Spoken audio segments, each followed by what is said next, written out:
Magandang hapon mga ka-happy hour. Narito ang mga balita para sa MBC TV Network News Update 5 PM edition. Mga trader na magbabalak lumusot sa pinahigpit na panuntunan sa pagbili ng palay, pananagutin ng NFA.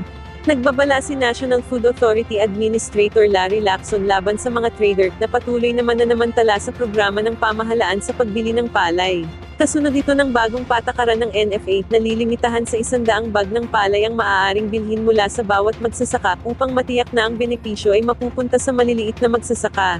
Ayon kay Lacson, ang sinumang mahuhuling lalabag ay ilalagay sa blacklist at hindi na muling papayagang makipagtransaksyon sa NFA.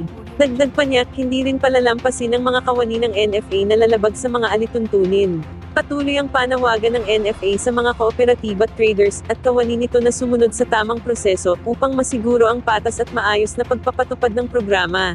Sa mga magsasaka or mananamantala na mga mapapatunayan ng mga traders or FCAs na trader din, no?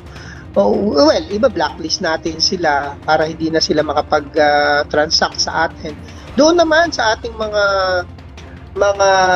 kawani na lalabag or makikita na we will give them due process, pero eto sigurado ito meron diyan masususpend, even mawala ng trabaho kung talagang mapapatunayan na malaki ang pagkakamali, no? Meron naman tayong system diyan, and in fact hindi lang natin na masyadong ina-highlight, but we have done so in the past year na nandito tayo sa NFA. Marami tayong mga dinisiplina.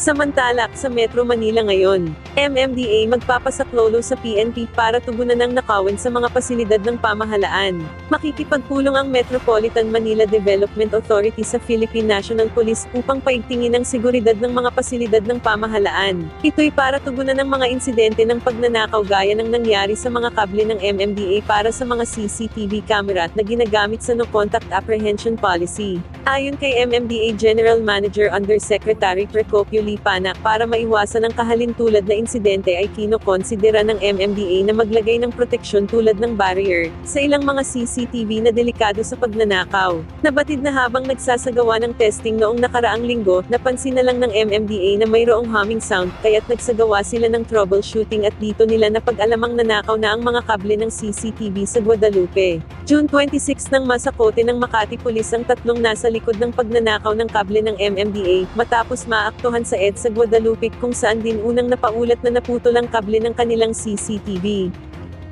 Ating alamin ang mga latest update mamayang alas 5:30 ng hapon sa programang Metro Manila Ngayon, Afternoon Edition.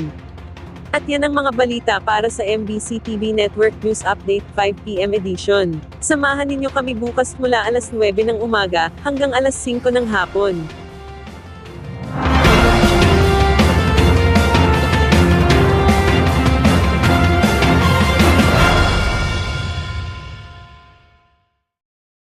Mga ka-happy hour, kung gusto mong manood ang mga balita sa MBC TV Network News Update, mag-subscribe sa aming YouTube channel, i-like ang aming Facebook page, at i-follow sa aming TikTok account.